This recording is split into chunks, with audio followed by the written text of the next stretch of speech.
고난주간 마지막 날 성금요일 저녁에 저희들 특별 저녁 기도회로 모이게 되었습니다. 거룩한 이 시간, 십자가 위에서 우리를 향한 하나님의 크신 사랑이 어떻게 나타났는지 영원한 사랑의 침묵이라는 제목으로 함께 은혜를 나누고자 합니다. 우리들 살아가면서 때때로 억울한 일을 당하거나 또 우리의 진심이 왜곡되거나 부당한 비난에 직면하는 그런 일들을 종종 경험하게 됩니다. 내가 틀린 게 아니죠. 우리가 옳다고 믿고 또 우리가 가지고 있는 그 신념, 그 가치, 그것을 더욱 지키려 할 때는요, 그 예상치 못한 오해, 또 심지어 증오의 시선까지도 우리가 감당해야 될 때가 있다라는 겁니다. 그 순간 우리는요, 외로운 싸움을 감내해야 되기 때문에 이게 여간 쉽지가 않습니다. 굉장히 괴롭고 힘들어요. 고통스럽기까지 합니다. 때로는요, 입을 열어서 고래고래 소리치고 싶어요. 내 마음은 이거야 라고 해명하고도 싶고, 또 우리의 억울함을 간절히 호소하고 싶을 때가 얼마나 많은지 모릅니다. 그런데 오늘 본문에 등장하는 예수님의 상황이라는 것은 우리 인간들이 겪을 수 있는 그 고통의 수치를 뛰어넘는 최고의 한계점에 도달해 있다라는 것입니다. 오늘 본문에 나오는 예수님은 이미 그 한계치가 극에 달해 있어요. 빌라도를 통해서 모진 채찍질을 당하여 계셨고, 로마 병사들에 의해서 잔인한 그런 고문, 또 조롱, 침뱉음, 넉넉했어요. 이쯤 하면 되지 않았을까 싶기도 합니다. 육체가 너덜너덜 찢겨지죠. 극도로 쇠약해지셨고, 머리에는 가시면류관을 쓰신 채 피를 흘리고 계셨다라는 겁니다. 자신의 몸조차 제대로 가누지 못한 그런 상황인데 십자가를 왜 그렇게 또 무거운 십자가를 지우는지 그 십자가 짊어지시고 예루살렘 성 밖으로 나가서 골고다 언덕까지 걸어가시는 것, 여러분 상상이 되십니까? 예. 그런 고통이었다라는 겁니다. 그리고 마침내 골고다 언덕, 우리말로 번역하면 해골, 그렇죠? 해골이란 뜻의 그 끔찍한 골고다 언덕에 도착하게 됩니다. 그곳에서 예수님은 우리의 죄를 대신해서 십자가에 이제 못이 박히게 되시고, 그 곁에는 죄인으로 판결받은 2명의 강도가 매달리게 됩니다. 여기까지가 이야기의 끝이면 얼마나 좋을까요? 끝이 아니죠. 여기서부터 진짜 예수님의 힘든 시간이 도래하게 됩니다. 세상에 차가운 조롱이 섞여 있는 말들이 난무하고 매서운 비난이 쉴 새 없이 이제부터 이제 본격적으로 이제 쏟아지기 시작한다라는 게 더 큰 문제다라는 것입니다. 먼저 십자가 아래에 지나가는 사람들이 있었습니다. 그 사람들이 십자가에 달린 예수님을 보고 어떻게 했을까요? 머리를 흔들어 그리고 예수님을 모욕하기 시작합니다. 40절 말씀입니다. 그 장면이 어떻게 기록되어 있는지 저희들 함께 보겠습니다. 이르되 성전을 헐고 사흘에 짓는 자여, 내가 만일 하나님의 아들이여든 자기를 구원하고 십자가에서 내려오라 하며, 굉장히 가슴 아픈 장면입니다. 그죠? 이 사람들은요, 어떤 사람들이냐면 예수님이 어떤 일을 행하셨는가 보고 들었던 사람들이에요. 수많은 이적과 기사들을 직접 목격했거나 소문을 들었던 사람들입니다. 그럼에도 불구하고 이 고통스럽고 절망적인 순간에 오히려 그 능력을 조롱하고 있어요.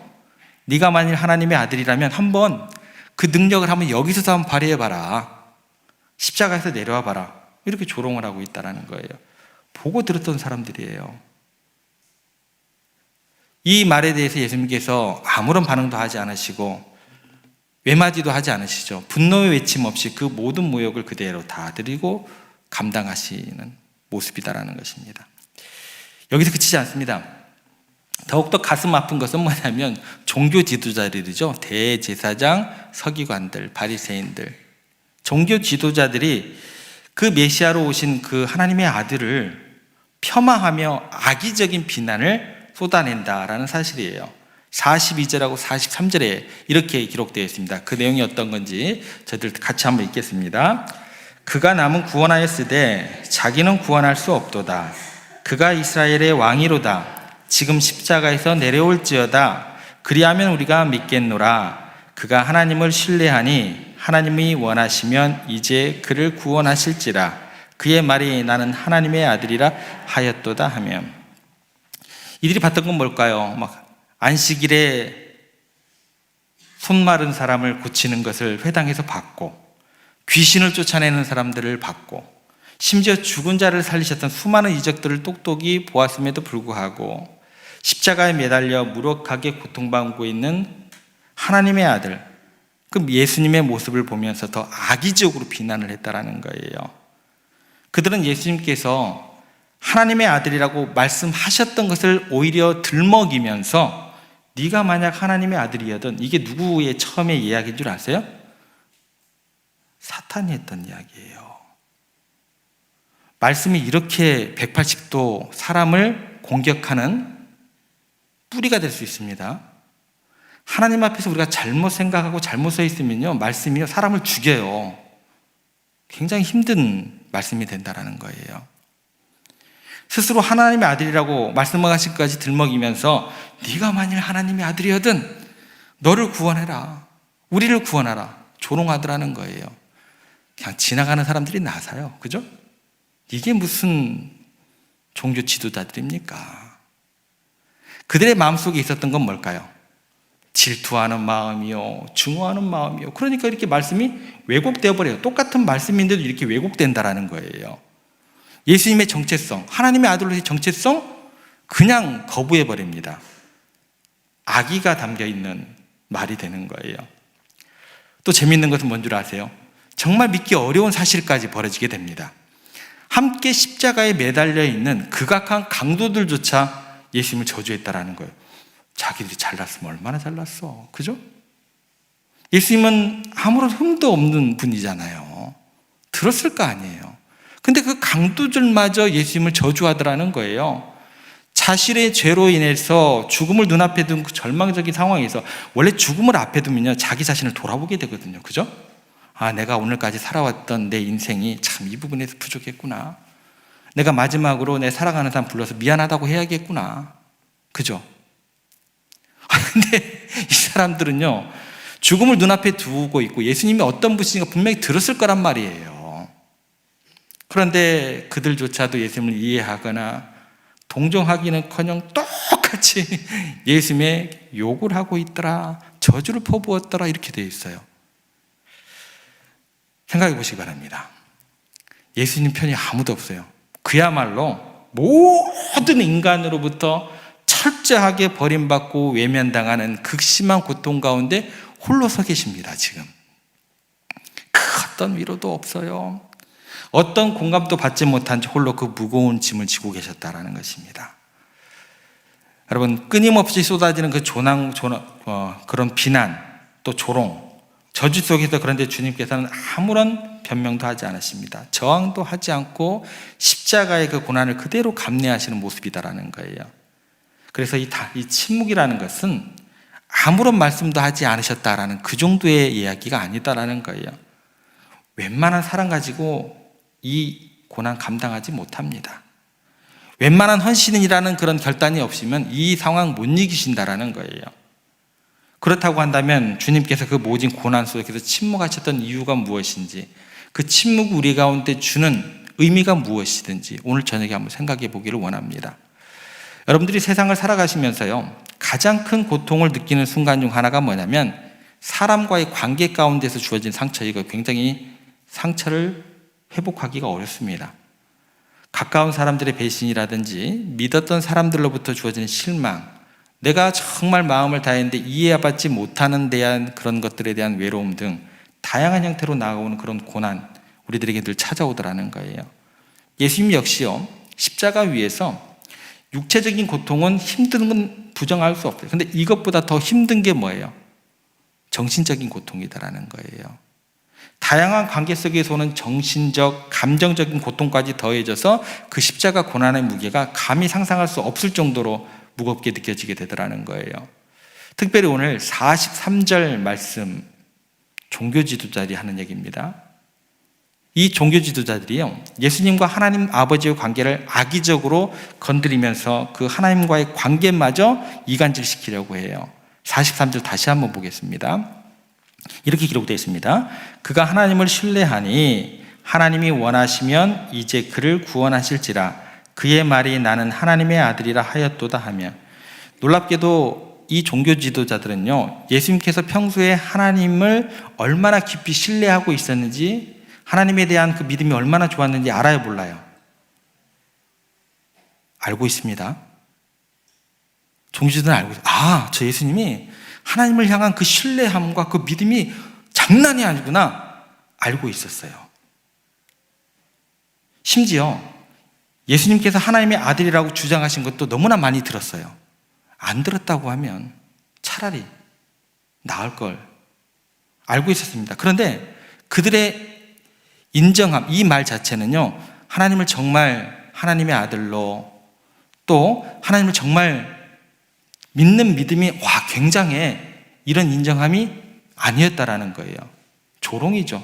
비꼬는 말이죠. 오히려 인정을 하지 말지, 굉장히 더 나쁜 모습이다라는 거예요. 그들의 인정이라는 것은 뭐냐면 더욱 악랄해요. 예수님을 공격하고 아버지 하나님에 대한 사랑 자체를 의심하게 만드는 그런 도구로 말씀이 이렇게 변질되더라는 거예요. 네가 하나님을 그렇게 신뢰했는데 어떻게 하나님이 너를 구원하지 않을 수 있느냐, 이런 이야기예요. 그런 하나님의 믿음 쓸데없는 거 아니야? 그런 하나님 뭐들을 믿냐? 너 혼자 하나님 짝사랑하고 있는 거 아니야? 네가 하나님의 아들이라고 하는데 왜 하나님이 너를 구원하지 않느냐, 이 얘기예요. 그들의 질문은요, 겉으로는 예수님의 믿음을 확인하는 듯 했지만 실제로는 예수님과 하나님 아버지를, 그런 관계를 갈라놓는 악의적인 의도를 갖고 있다는 거예요. 이런 질문은 예수님에게 깊은 절망감을 안겨주게 될 것입니다. 이러한 관계적인 공격은요, 육체적인 고통보다 더 깊은 상처를 주게 됩니다. 여러분들 말씀 가지고 사람을 살리는 말씀으로 사용하셔야 돼요. 제발 부탁드립니다. 사람을 죽이는 말씀 하시면 안 돼요. 우리 주님도 그런 시험에 들게 되셨다라는 거예요. 사랑하는 사람에게 버림받고 믿었던 하나님마저 침묵하시는 그런 상황 속에서 느끼실 그런 예수님의 그 고독, 절망, 우리가 감히 헤아릴 수 없는 고통이었다라는 것입니다. 육체의 고통이라는 것은요, 무뎌져요. 아프고 아파 나도 무뎌져요. 그런데 마음의 상처는 이게 무뎌지기가 쉽지 않거든요. 굉장히 오래 지속되더라는 거예요. 십자가상에서 이 고통이 더 크셨다라는 거예요. 세상 사람들은 흔히 하나님께 사랑받는 사람은요, 즉시로 구원받고 모든 일이 순탄하게 풀릴 것이라고 생각을 합니다. 마치 즉각적인 응답과 축복만이 하나님의 사랑의 증거인 것처럼 여겨요. 그래서 고난받는 사람을 너무나 쉽게 판단하고 정죄를 하더라는 거예요. 잘못됐습니다. 이러한 세상의 잘못된 기대는 그대로 예수님에게도 적용되고 예수님을 너무나 힘겹게 만들어가는 과정이 되었어요. 그분은 하나님의 아들이셨지만 고난받고 십자가에 매에 달렸으니까 세상적인 기준으로 볼 때 하나님의 사랑을 못 받는 자처럼 판단하게끔 그 사람들이 몰아가고 있다는 거예요. 누가요? 종교 지도자들이. 이러한 세상의 잘못된 기대는요, 우리가 고난을 경험할 때 더욱더 강력하게 여러분들에게 속삭일 겁니다. 이 음성은 하나님의 음성이 아닙니다. 누구의 음성이에요? 사탄 마귀의 음성입니다. 정말 하나님이 너를 사랑하시는 걸까? 사랑하신다니까요. 정말 사랑하셔요. 왜 나만 이렇게 힘들고 어려운 삶을 살아야 하는 걸까? 하나님의 음성 아닙니다. 끊임없이 여러분들을 의심과 불안 속으로 몰아넣으며 하나님의 사랑을 오해하게 만드는 것은요, 하나님의 음성 아닙니다. 경청하지 마세요. 누가 그렇게 얘기하더라도 듣지도 마세요. 그 사람이 설령 목사라 할지라도 듣지 마세요. 마귀는요, 여러분들의 약한 부분을 파고들고 끊임없이 하나님의 사랑을 의심하게 만들고 여러분을 정말과 낙심에 빠뜨리고 하는 그런 마귀다라는 것입니다. 그러나 주님께서는요, 이런 엄청난 비난과 조롱 속에서도 하나님의 사랑에 대해 조금도 의심하지 않으셨다라는 게 우리들에게 참 위로가 되고 힘이 됩니다. 변명하거나 해명할 필요도 없고 그냥 느끼지도 않으셨어요. 그저 침묵하시면서 십자가 위에서 그 하나님의 사랑을 온전히 그냥 받아들이셨다라는 것입니다. 그래서 예수님께서 십자가 위에서 하신 말씀이 뭔 줄 아세요? 아버지, 내 영혼을 아버지 손에 부탁하나이다. 그들의 말에 내 영혼과 내 마음과 내 생각을 빼앗기기 싫었던 거예요. 여러분들에게 들려오는 그 사탄의 음성, 그 음성이 여러분들의 마음과 생각과 인생, 가치관 뺏기지 마세요. 하나님, 내 영혼을 아버지 손에 의탁하나이다. 그렇게 선포하셔야 돼요. 마지막 기도 속에 변함없는 하나님을 향한 절대적인 신뢰가 담겨있는 굉장한 기도가 되는 것입니다. 그래서 예수님은 인간들의 조롱과 비난, 심지어 하나님 아버지께서 얼굴을 가린 듯한 그 침묵 속에서 끝까지 하나님을 신뢰하셨다라는 것입니다. 그분의 침묵은 절망이 아닌 깊은 신뢰의 표현으로 나타나게 되었다라는 것 기억하시기 바랍니다. 그래서 여러분들, 사업에 실패해서 답답한 현실에 놓여 있을 때, 질병으로 고통받는 병상에 누워 있을 때, 관계가 깨어지고 깊은 아픔을 겪고 있을 때에도 주님을 신뢰하시기 바랍니다. 세상의 조롱과 의심 속에서 침묵하며 하나님의 사랑을 믿었던 그 주님처럼 어떠한 상황 속에서도 주님을 굳게 붙잡는 여러분들 되시기를 간절히 소망합니다. 여러분 삶에서 이해할 수 없는 고난이 항상 찾아올 때가 있습니다. 그런데 쉽게 낙심하고 하나님의 사랑을 의심하는 그런 마음이 들 때 예수님의 십자가를 기억하시면서 그분의 침묵 속에 담긴 깊은 사랑과 신뢰를 본받아 어떤 상황 속에도 주님을 향한 그 믿음 흔들리지 않는 여러분들 되시기를 간절히 소망합니다. 예전에 준이라는 아이의 이야기를 인터넷에서 읽었던 적이 있습니다. 이 준이라는 아이는요, 엄마에게 늘 백화점에 가자고 막 졸라댔던 아이예요. 엄마가 형편이 넉넉지 못해요. 가난한 삶에 백화점에 데려갈 엄두가 나지 않았습니다. 그래도 한번 용기를 내서 옛날에 한번 데려갔는데 장난감 코너를 가더니 비싼 장난감을 들고 막 사달라고. 사줄 수가 있어야죠. 형편이 안 되는데 뒤로 누워버려요. 준이가 땡깡을 피우고 백화점이 떠나가라 울고 불고 난리를 쳤습니다. 그 경험 한번 하면 그 다음에 백화점 가기 싫어요? 좋아요? 두려워서 못 가죠. 예. 그래서 준이 엄마가 내가 다시는 백화점 데려가지 않으려겠다라고 다짐을 했습니다. 엄마는 준이가 그렇게 철없는 아이로만 생각되어졌죠. 그러던 어느 날 준이라는 아이가 이렇게 꽃밭에 쪼그려 앉아서 놀고 있었는데 갑자기 얼굴이 노래져 있는 것을 보게 되었습니다. 갑자기 걱정스러운 마음이 들었어요. 갔습니다. 준이야, 너 왜 그래? 그랬더니 준이가 이야기합니다. 점심때 먹은 호떡 나 다 토했어 엄마 라고 이야기를 해요. 그래서 부랴부랴 이제 집에 데리고 가서 소화제를 먹였는데 계속 배가 아프다고 울어요. 그래서 이거 뭔가 큰일이 났다 싶어서 병원에 데리고 가서 검사를 받았습니다. 그랬더니 뇌 수술을 바로 받아야겠다고 위급한 상황이라고 이야기를 해요. 수술을 기다리는 동안 엄마가 눈물이 막 흘러요. 준이가 그 눈물을 흘리는 엄마를 보고 이렇게 이야기를 합니다. 엄마 왜 울어? 엄마 울지 마. 내가 엄마 끝까지 아파줄게. 엄마는 웃어. 나는 엄마 웃는 게 제일 좋더라. 이렇게 이야기를 했어요. 그리고 수술실로 향하는 준이를 엄마를 보고 이렇게 준이에게 엄마가 속삭입니다. 준아, 만약 수술 받다가 하나님을 만나거든 엄마 아빠하고 더 살게 해달라고 꼭 빌어라. 그곳에 천사들이 사는 꽃대골이다 할지라도 꼭 그렇게 기도해야 된다.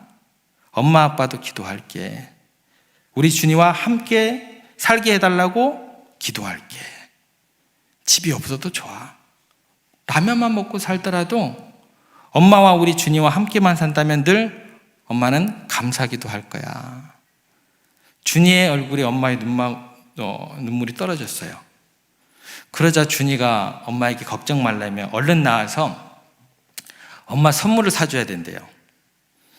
엄마에게만 들리는 작은 목소리로 엄마가 늘 기운 속옷을 입는 것을 내가 봤어 라고 이야기하면서 할머니하고 아빠 친구에게 받은 돈을 베개 속에 꼬깃꼬깃 내가 모아뒀다고. 엄마 속옷 사주려고. 그래서 그렇게 내가 백화점 가자고 했는데. 이 아이의 마음을 엄마는 몰랐어요. 그냥 엄마 생각에 그냥 판단하고 오해했던 게 뭐예요? 그냥 준이가 백화점 가서 조르던 모습만 생각하고 그냥 철없는 아이로만 생각을 했던 거죠. 준이의 마음속에는 단 한 가지, 엄마를 기쁘게 해주고 싶은 그 순수한 사랑이 있었는데, 그것도 자신에게 가장 소중한 것 꼬깃꼬깃 모아둔 돈 전부 그거 아끼지 않고 엄마 속옷 사주고 싶었는데.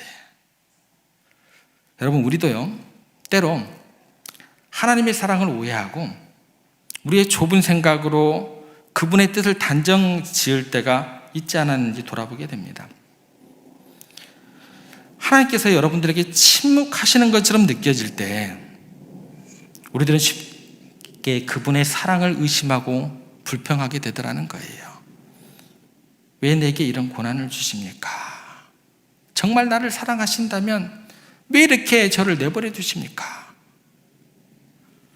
그런데 하나님의 침묵이라는 것은 때로 더 깊은 사랑과 계획을 위한 기다림일 수 있다는 거 여러분 기억하셔야 돼요. 하나님의 외아들 예수님은요, 준이가 수술실을 향하면서 엄마에게 했던 그 사랑의 고백처럼 우리의 모든 아픔을 대신해 하시려고 우리에게 이렇게 속삭이십니다. 내가 아플 테니까 아무개 장로야, 아무개 권사야, 아무개 집사야, 너 아프지 마.